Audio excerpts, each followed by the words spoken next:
very quickly.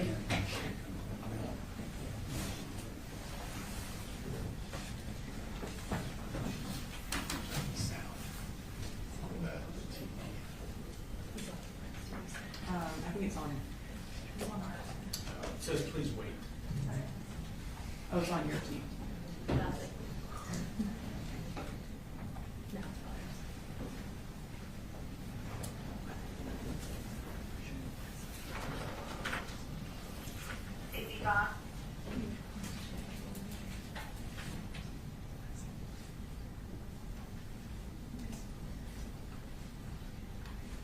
Are you able to turn up your sound a little bit? Not drastically.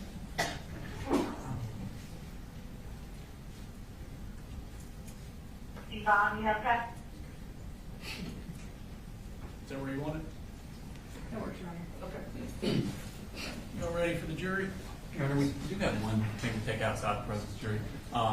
Mr. Hobbs in his opening made several references to things Cole was going to say. We would object any hearsay. Go ahead, Mr. Hobbs. No, that's my understanding of the law. We won't bring any hearsay from Cole. There are some text messages we think can be authenticated that we wouldn't be asking to get into, but we'll get to that when it comes up. All right. Otherwise ready? Yes, sir. All right, bring the jury in. Yes, sir.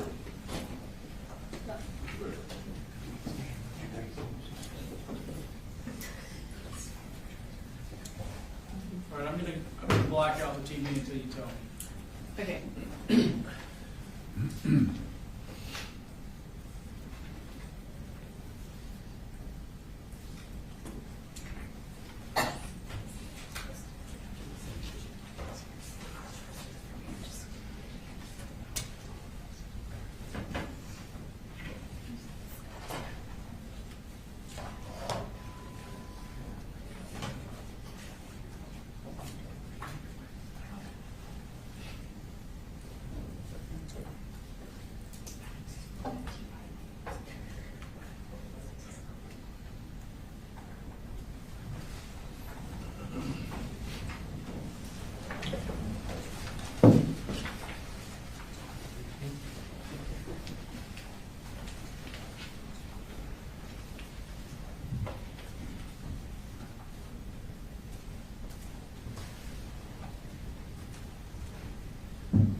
All right, now was my back problem guy gonna, okay, there you go. I'm good on you. You don't wanna sit down there? Yeah, I'm good on you.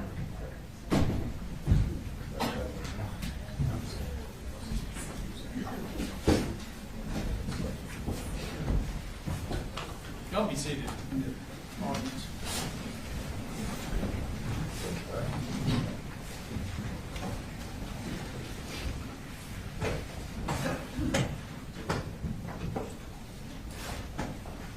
All right, state calls first witness.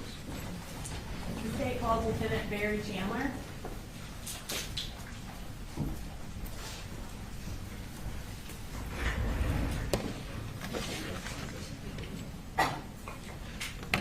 Please raise your right hand. Do you swear to tell the truth, the whole truth, and nothing but the truth, so help you God? I do. Okay, you can have a seat. Will you go ahead and introduce yourself to the jury? My name is Barry Chandler. Okay. And what do you do? I'm a lieutenant with the Barrow County Sheriff's Office. And what role do you currently have with the Barrow County Sheriff's Office? Currently, I'm assigned as the supervisor over the training unit. Were you in that same role in September of 2024? Yes, ma'am. Prior to becoming lieutenant over training, can you just briefly describe what roles you've had at the Sheriff's Office? Yes, ma'am. So I started my career in the jail in 2003. I was a court services deputy, patrol deputy, answering calls for service and things like that.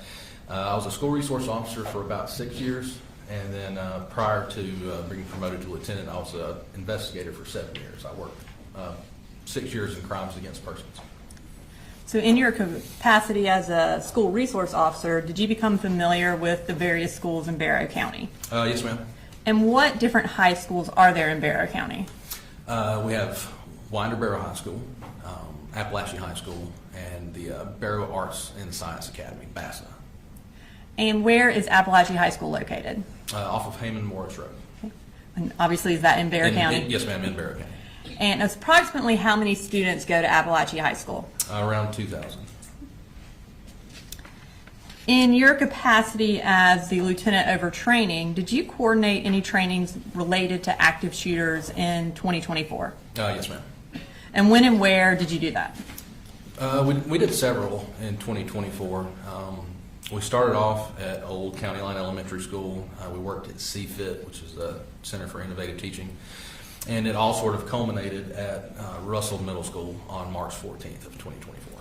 And can you tell us about the training that you did on March 14th at Russell Middle School?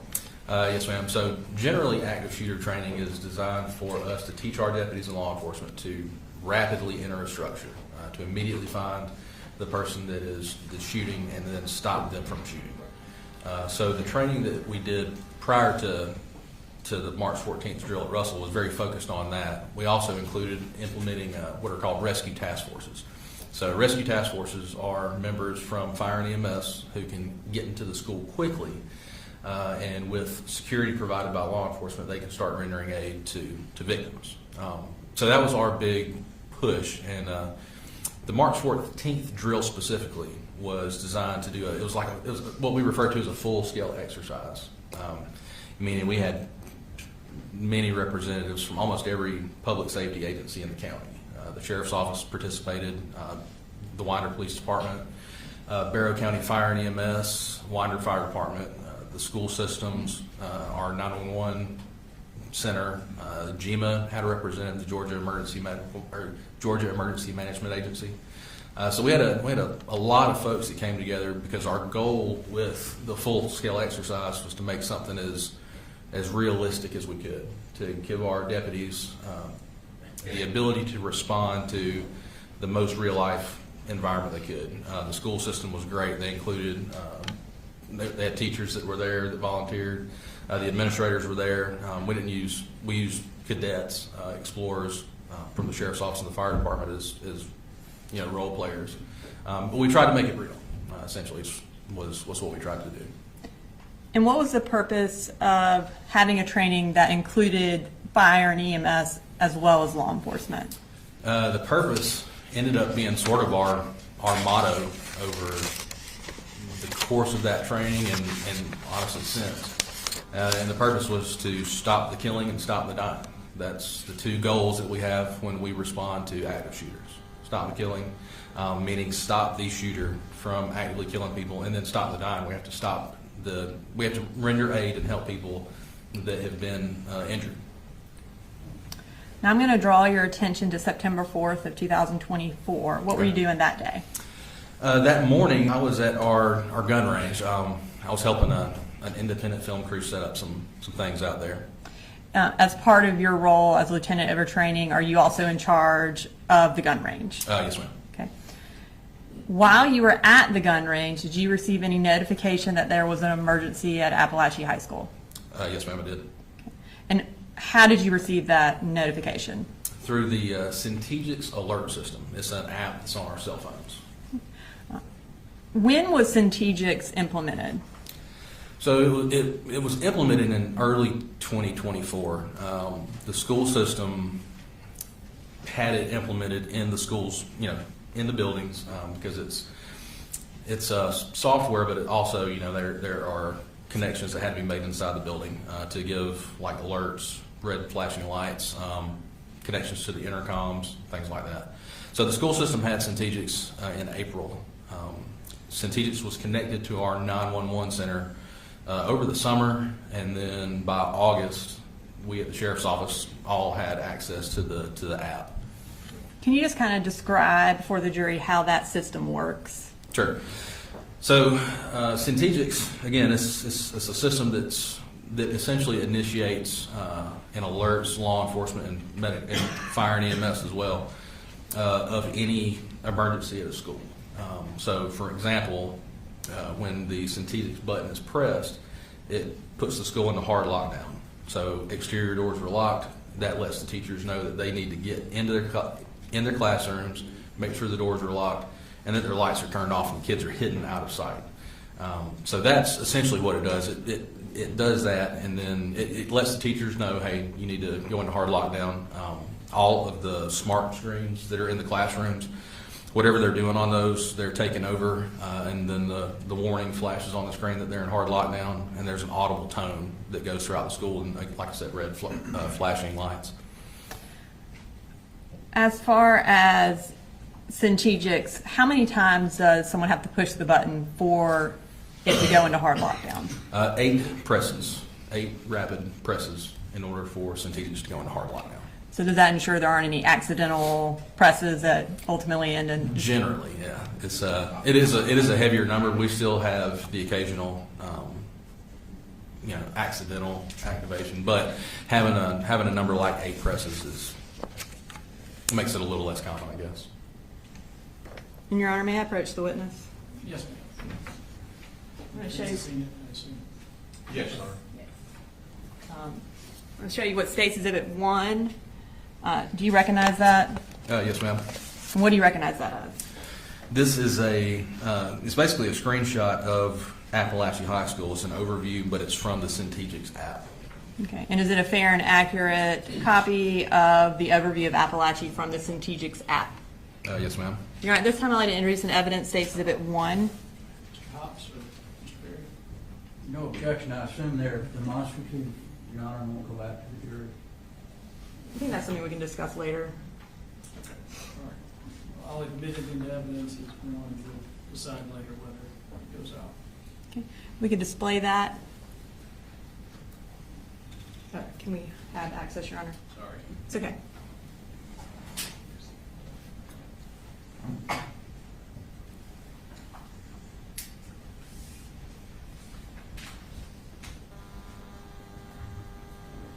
I pushed it. It says please wait. Okay. So does this show on your phone when there's an emergency? I guess? Yes, ma'am. So it pops up like a notification badge, right? Saying hard lockdown, and then it tells you the school. And then once you open the app, you can pull up this map. And does it tell you where specifically the emergency notification came from? Yes, ma'am.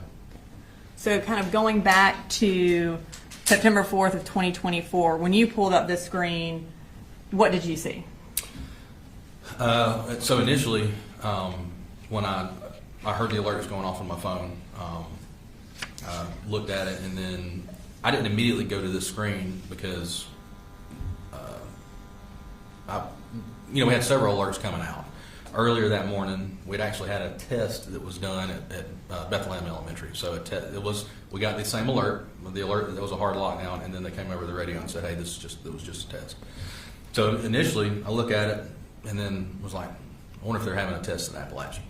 And then the second alert comes through, and then the third. So instead of opening the app immediately, I went to my truck and I got on the radio and turned the radio on, my police radio. I don't recall if I ever opened up the map. I do recall seeing Miss Lancaster's room. I just saw the alert from Miss Lancaster's room. And so at the initial time that you received this emergency notification, did you know what was going on at Apalachee? No, ma'am, not initially. So you indicated that you got in your truck and turned on the radio. And what happened when you turned on your radio? Just seconds after I turned my radio on, I heard Deputy Sergeant Chase Boyd say active shooter across the radio.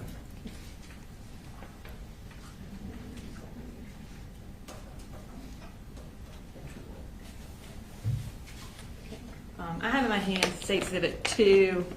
It's on a hard drive, and it's the radio traffic from September 4th. Have you had an opportunity to review that radio traffic? Yes, ma'am. Is it a fair and accurate recording of what you heard on September 4th? It is. Okay. At this time, I'm going to introduce into evidence State Exhibit 2 and publish for the jury, Your Honor. Defense? No objection. All right. 2's admitted, and you can publish it.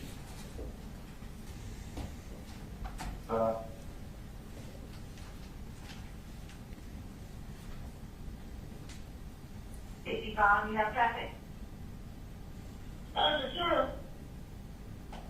Active shooter. That's active shooter at Apalachee High School. 10-4. And you said it was from Deputy Boyd, and who is that? Sergeant Boyd he's a supervisor with the SRO division. He's one of their immediate supervisors. So when you heard that, what did you do? I immediately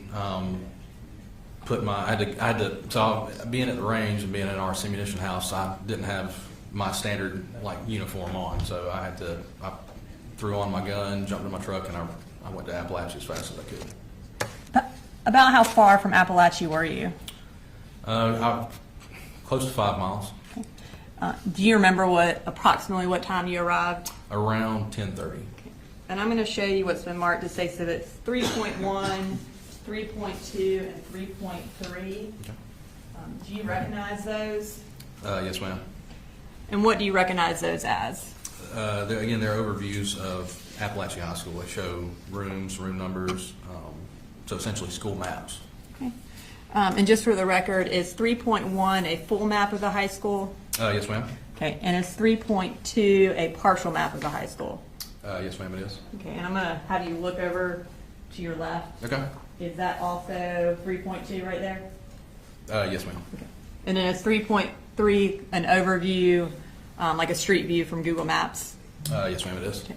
Your Honor, this time I'd like to introduce into evidence State Exhibits 3.1, 3.2, and 3.3. Defense? Same objection, good. Just as far as going out. Whether it's demonstrative or not, okay. Right. All right. 3.1, 3.2, and 3.3 are all good. All right. Now we're going to start with 3.1, if we could display that for the jury. All right, so is this the full map? Yes, ma'am, it is. Can you, and I'm going to hand you this in Okay. case you need it. Can you show us on there where you went when you arrived? So I entered the school through the front door. Front door is going to be here. I made my way to the main atrium, and then from the main atrium, I moved down F Hall until it intersected with J Hall. Once it intersected with J Hall, I made my way. So I could see a large law enforcement presence, obviously, at this point. So I moved down towards the end of J Hall, and that's where I came into contact with Sergeant Boyd, and he had the shooter in custody. Okay. And when you arrived, who else was there? A lot of folks. When I initially went through the front door, I saw Sergeant Maxwell. I remember seeing one of our investigators, and so but when I made my initial approach, until I got to the atrium, I think I was by myself. And were EMS already there as well? Yes, they had just gotten there. And for you, what was your purpose of making entry? To make sure that the shooter was, number one, secured, to make sure that we didn't have any other shooters in the school, and then to begin to render aid and work towards the bigger picture of securing the entire school. Okay. Were the skills that y'all learned in March utilized that day? Oh, yes, ma'am. And how so? So a lot of the people that we spoke to after the event said that, it's extremely stressful. I can't put into words how different the actual event is than all the training that we've done over the years. And we've done it since, I've been at the Sheriff's Office since 2003, and in 2004, we did an active shooter drill at Apalachee High School. So the words can't put into perspective the amount of stress, but most of the guys that I talked to, they were like, it just felt like training. And Judge, we're going to object to most of the guys that you talked to and what they may have said. What do you hear say? Just describe it from your perspective. I'll sustain the objection. Thank you. It made it more where it was like it was something that they had seen before, which is not very common. It was something that we needed to do for us for the deputies. And what was the result of the coordinated response by EMS and law enforcement that day? So the result was we were able to fully secure the school. Every patient that was injured that could have been saved was saved. We refer to it as we had 0 preventable deaths, which was unheard of in active shooter scenarios up until September 4th. And you can have a seat. I won't have you do anything on that for a little bit. after you made entry and went to the end of J Hall and observed that the shooter was in custody, what did you do after that? After making sure that the shooter was in custody, I got a team of deputies and we began moving down. So, sort of, again, looking at the big picture, seeing where people were at, realizing where we needed resources. It didn't seem like anybody was fully down F Hall. So I took a team of deputies down F Hall, and we began making sure that the classrooms that there weren't any other injured people in the classrooms, again, that there wasn't another shooter, and then just securing those areas. And as you were securing them, were y'all also evacuating students? Not initially, but fairly soon after we started clearing. The evacuation process didn't take too long to get to. And I'm going to go ahead and bring up State's Exhibit 3.3 behind you, which is the Google overview. So can you, and I think I lied, you are going to look at the map real quick. That's fine, yeah. Can you show us on there where the school is and just kind of orient the jury to what we're looking at? Yes, ma'am. So, Heyman Morris Road, this is Apalachee High School. The front door is right here, and then you have the rear parking lot where the buses go, and then the football field. And the football field is surrounded by a chain link fence. And when y'all evacuated the students, where did y'all ultimately evacuate them to? To the football field. And when parents arrived to come find their children, were they eventually allowed to go to the football field as well? Yes, ma'am, they were. Approximately how many law enforcement officers responded to Apalachee High School that day? I believe that the number was close to 400, if not a little more. And how many different agencies, if you know? There were 56 that we made note of.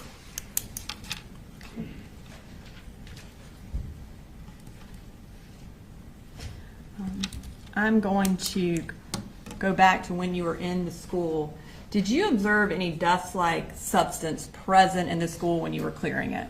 Yes, ma'am. And where was it located? So I noticed it the closer I got to J Hall. As I was going down F Hall, I noticed it as I was getting towards J Hall. And had you had experience with that kind of dust before? Yes, ma'am, years ago. Okay. And based on that, your training and experience, where did that dust originate from? I almost immediately recognized that it was from the ceiling tiles. The concussion from the gunshot caused the dust from the ceiling tiles to start to fall and settle. In 2008, we had done an active shooter drill at Old County Line Elementary School, and I was picked to be the suspect, the shooter. I was given a blank gun, so it doesn't fire real projectiles, just really loud and puts out the flash. And they put me in a bathroom, and when they gave me the signal, I shot, and the dust fell down from the ceiling tiles, and it created something very similar to what I saw at Apalachee. And in your capacity as lieutenant over training, have you had an opportunity to review the surveillance videos from September 4th? Yes, ma'am. Okay. In reviewing it, did you see the dust come from the ceiling tiles like you just described? Yes, ma'am. What was your purpose in reviewing that surveillance video? Just to review the actions of our first responders, of the deputies, of fire and EMS, and to learn if what we did well, what we could have done differently, and then to implement that into training. After watching that video, did you become aware of the path that the shooter took on September 4th? Yes, ma'am. Okay. At this time, I'd like you to go through that path for the jury, Okay. and if you could use the large map over there. Yeah. And I'd like to start with the shooter's first period class. What class was he in? So for first period, he was in Ms. Harris's class, and that was 1.515. It's going to be located right here. And are you familiar with what time first period class is? Yes, ma'am. So he got to class around 8:01, and the class starts at 8:15. Okay. And are you familiar with what time it ends approximately? Oh, yes, yeah, it ends at 9:38. After he left first period class, where did he go for second period? So he leaves first period, and then he goes to Miss Catherine Greer's room on J Hall, room 2.151, and that was where he That was the second period, that's where we went next. And what time does that class start? 9:45. At some point, did he leave Miss Greer's class? He did. He left her class at around 9:54. And where did he go? He went to the restroom. Can you show which restroom he went to? Yes, ma'am. Men's restroom, J Hall, just a short distance from Miss Greer's class. And approximately when did he leave the restroom? At 10:21. After he left the restroom, where did he go? He went back towards Miss Greer's class. So he had left Miss Greer's class. He had his book bag with him that we ultimately learned had a gun in it. So when he exits the men's bathroom, he's got the book bag. At some point, he drops the book bag, so he just has his gun, and he goes back to Miss Greer's classroom. And was he able to get into that room? No, ma'am. Where did he go after that? He went immediately next door. He went to Miss Ryan and Coach Edwards' classroom, which is 2.152. And what happened in that classroom?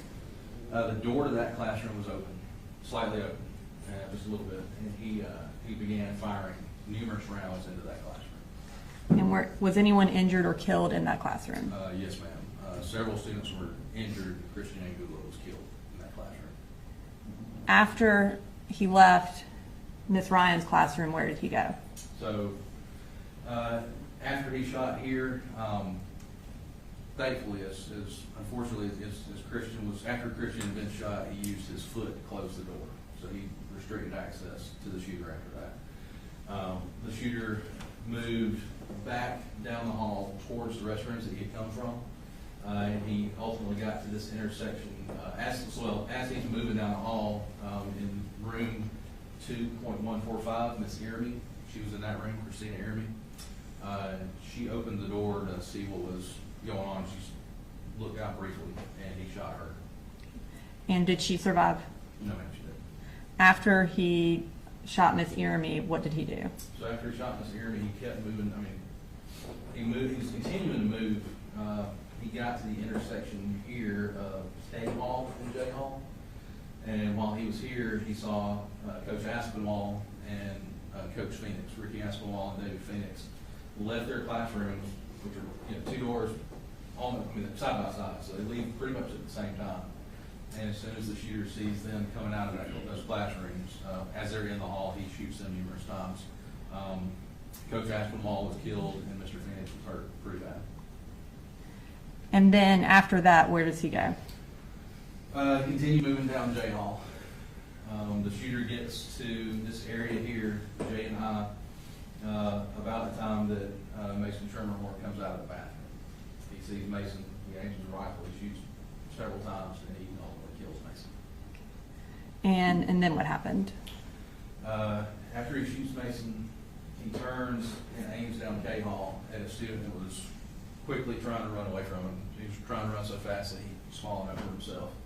As soon as he aims this way, Deputy Brandon King and Sergeant Boyd made their way down F Hall. They actually came out at the intersection on J Hall, so they could tell that there was, through the haze of the dust that had fallen, they could tell that somebody was down there. They heard the shots when he shot Mason, and then they immediately started giving loud verbal commands for him to drop his gun, and he immediately surrendered.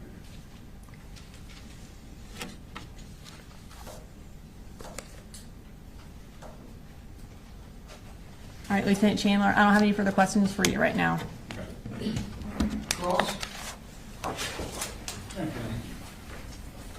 Good morning, Lieutenant. Morning, sir. I only have a few questions for you. How many entrances are to the high school? Specifically, I'm not 100% sure exactly how many entrances. I can count them for you, though, using the map that we have, if you'd like me to. If you know, that would be great. Okay, give me 1 second. So I'm going to go based off of mostly just the exterior doors. There are going to be some other doors that I might not be able to count.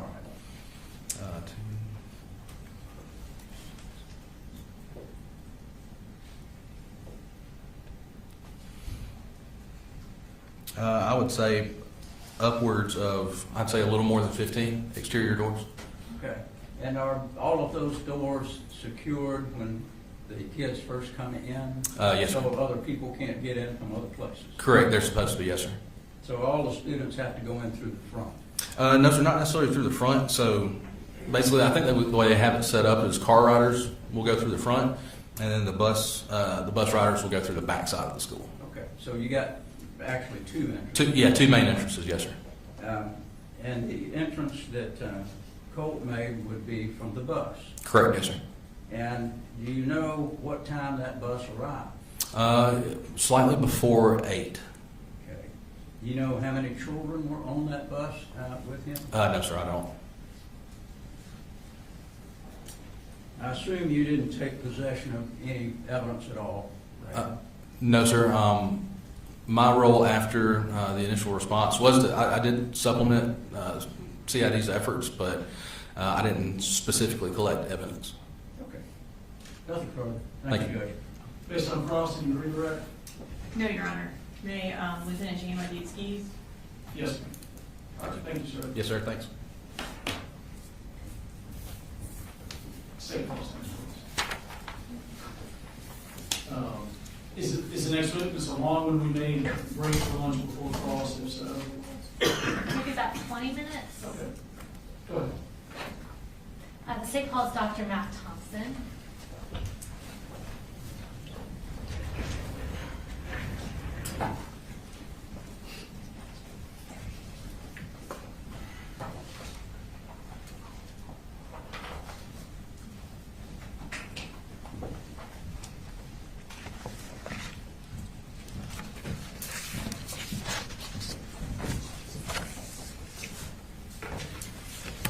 If you want to go ahead and raise your right hand, do you swear or affirm any testimony you're about to give in the matter now pending before the court is the truth, the whole truth, and nothing but the truth, so help you God? I do. All right, you can have a seat.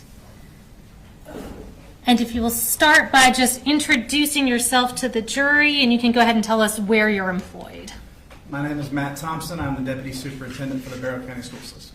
All right, and tell us a little bit about what that role entails. It's a pretty broad job that entails a lot of different things. I have either direct or indirect supervision over, including technology, assessment, data, student records, student safety, support services, strategic planning, and a lot of other areas. All right, and how long have you been in that role?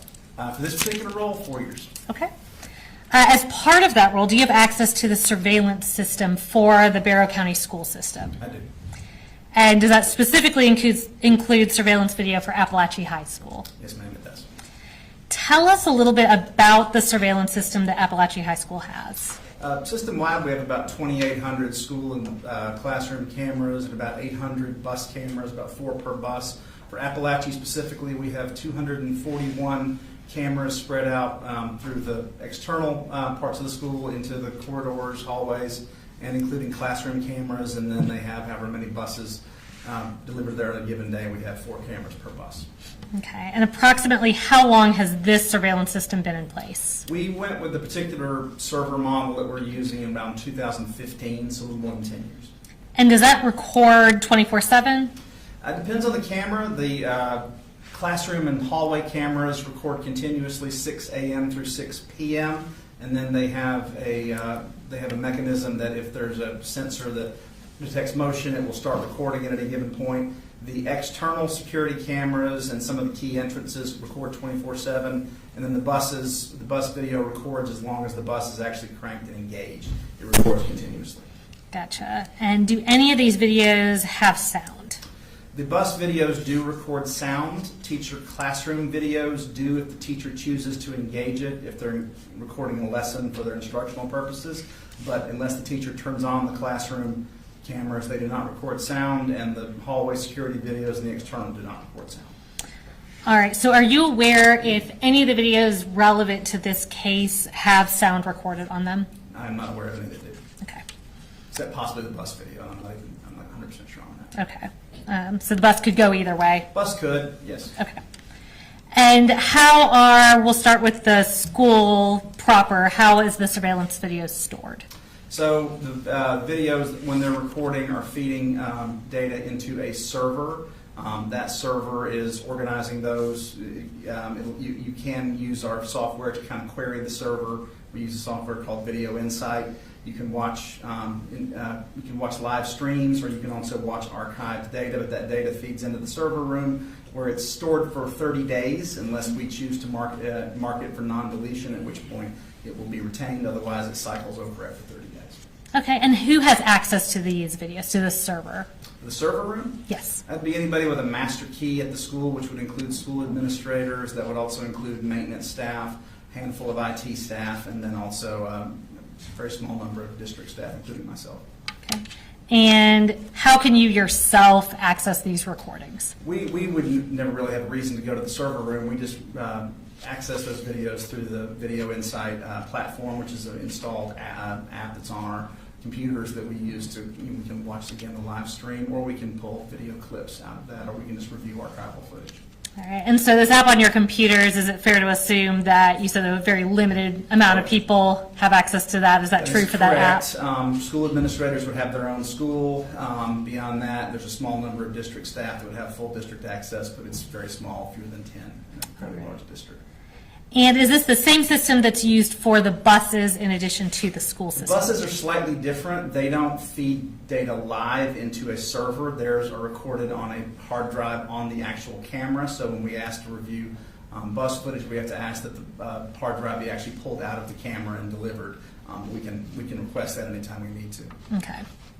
So on this hard drive, we have what have been marked as States Exhibits 4 through 28, showing the bus that Colt Gray took to the school on September 4th of 2024 and relevant video from Apalachee High School. Have you had the opportunity to review all these videos? I have. And are they accurate copies of what was captured from the surveillance video that day? Yes. Were all these videos obtained directly either from the server at the school or the local servers on the bus? That's correct. And have they been materially changed or altered in any way? They have not. Judge, at this time, I'm going to tender States Exhibits 4 through 28, and I would note that States 22 is in 2 parts, so we've just marked that as 22.1 and 22.2. All right, defense and objection. No objection. All right, 4 through 28, inclusive of 22.1 and 22.2 are all good. All right, so we're going to be playing relevant portions of these videos at a later point in the trial, but what we're going to do with you right now is go through some clips from the exhibits just to orient the jury to the different views that these different cameras provide. We'll start with a clip from States Exhibit 4, which is the exterior of the school bus.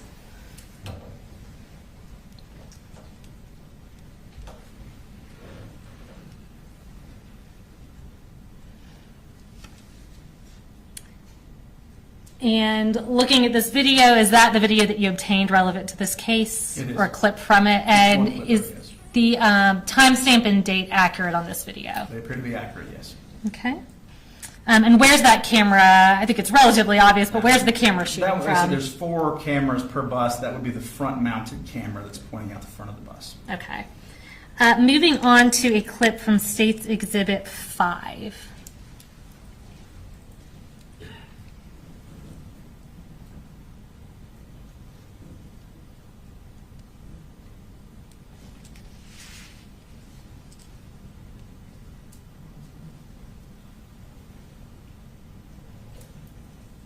And is that the interior of the same school bus that we previously saw the exterior of? That would be the camera that's pretty standard mounted behind the drive.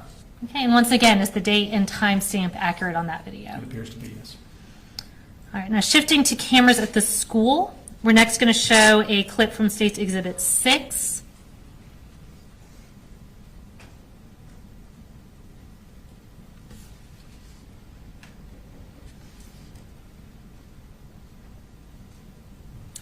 All right, and where is that camera showing from? That is the bus rider entrance at the back of Apalachee High School.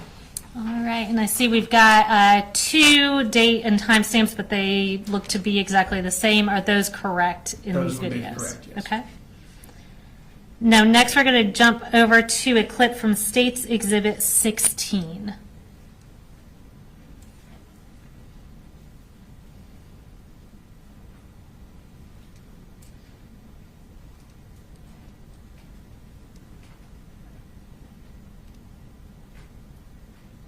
All right, so this one obviously looks a little different or significantly different from the other videos we're looking at. Can you just kind of explain what we're looking at here? This is one of the classroom cameras. This is actually, I believe, in Miss Suzanne Harris's classroom. They're mounted at the center of the classroom, or not every classroom is perfectly square, so sometimes they're configured as close as we can get it, and they provide a fisheye view of the entire classroom. Some of the newer ones can be actually angled a little bit if a teacher wants to use them for instructional purposes. They typically are not done that much for that purpose, so this is typically the view you're going to get from a classroom camera, sort of the fishbowl view of the entire classroom. Okay, and so are all the cameras inside the classrooms this style of camera? They will, yes. There's not any that will look any different from this. As I said, you can sometimes angle them, but in this particular case, it's not angled, and I don't believe any of the footage that was relevant to September 4th were angled. That was my next question, thank you. And are there any other cameras that show the interior of these classrooms as part of the school surveillance system?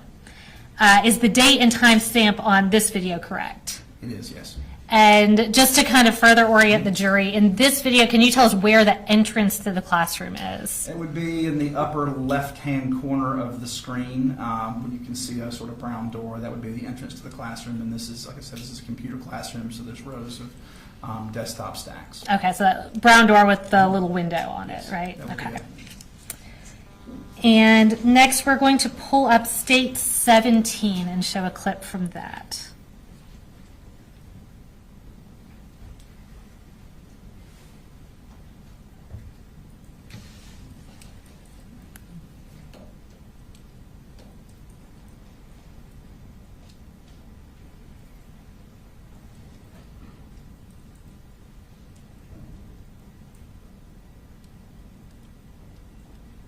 All right, and tell us what we're looking at here. This is just a pretty standard example of one of the hallway surveillance cameras that's looking down a hallway. Actually, I'm not 100% sure which hallway that is. Likely K Hall would be my guess, but it's one of the. I recognize enough of the names to know that's one of the ones that feeds on J Hall. Okay. And generally, these hallway cameras, where are they located throughout the hallways? We try to strategically place them through the, these are very large schools, hundreds of thousands of square feet to cover, so there are going to inevitably be, particularly in the hallway surveillance cameras, some occasional blind spots or some places where you have a long view to see something, but we try to place them along strategic points in the hallway to get maximal coverage. Okay.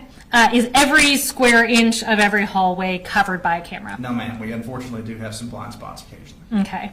And is there any video surveillance that specifically covers any part of the interior of any bathrooms? No, for obvious student privacy reasons, we don't have any surveillance cameras within restrooms. We do try to typically have one facing the entrance or the exit to the restroom, but we don't place them inside. Okay. And on this video, and I believe any hallway videos, I see we have two timestamps that are actually slightly different. Can you tell That is, yes. which one is accurate? So the upper left-hand corner is the camera's particular internal timer that is specific to the particular camera in use. Those can unfortunately, due to connectivity issues, battery issues, those can be off. Those sometimes will lag what actual time. So when these are queried on the server, the bottom right is going to be the server time that is synced to national clocks and is the independently verifiable time. So in this particular case, anytime you see two timestamps, the one on the bottom right is going to be the accurate date and time. Okay, so in this case, we're looking at these two times, and the accurate time is 9:39 a.m. That would be correct, yes. That would be the server time. All right, thank you. Did you also review and recover surveillance footage from any dates besides September 4th related to this case? Yes, ma'am. We also reviewed and pulled footage from August 26th and August 28th. Okay. 2024. And again, we'll provide more relevant context and publish those videos through subsequent witnesses. But starting with August 26th, what were you generally looking for?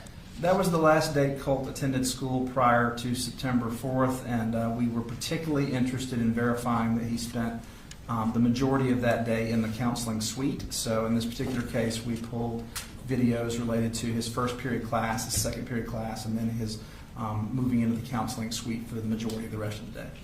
And was that video recorded and stored in the same capacity as you previously described? It was, yes. And did the timestamp appear to be accurate, or in the case of any hallways, that bottom right timestamp appear to be Yes, they accurate? did to me.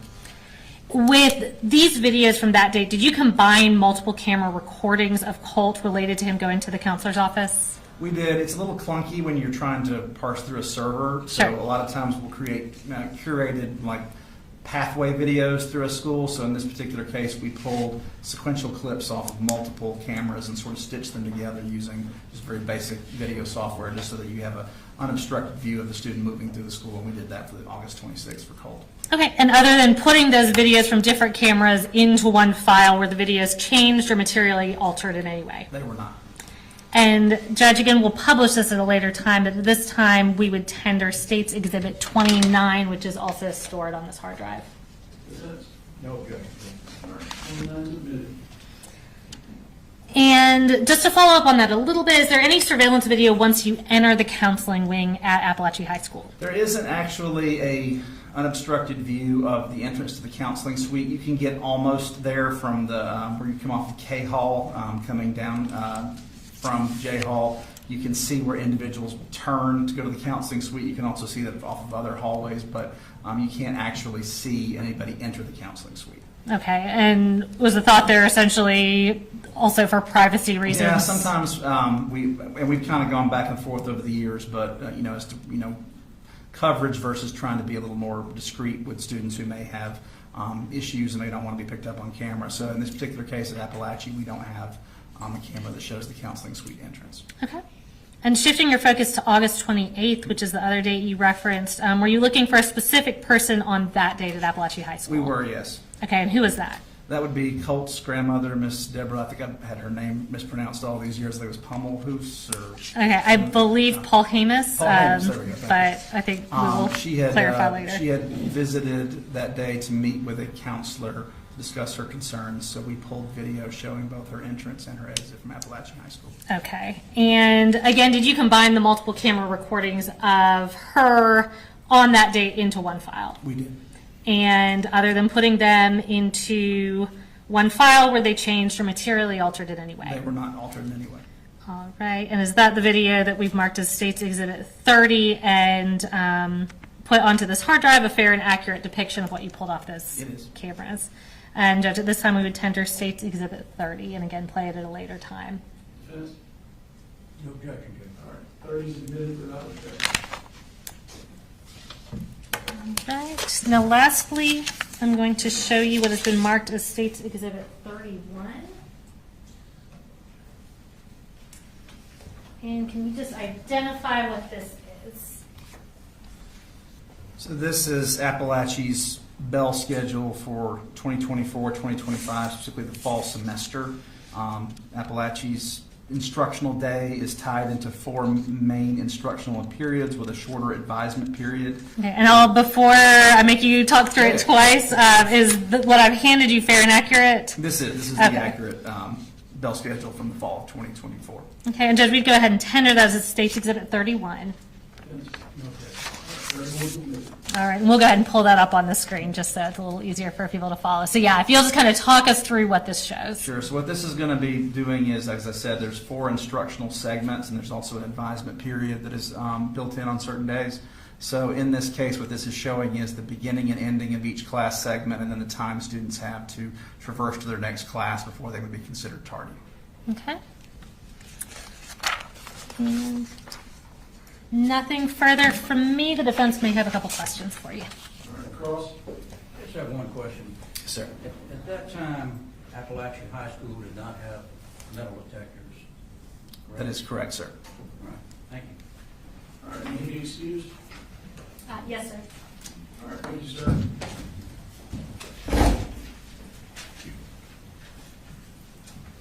All right.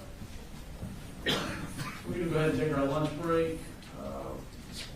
12:10.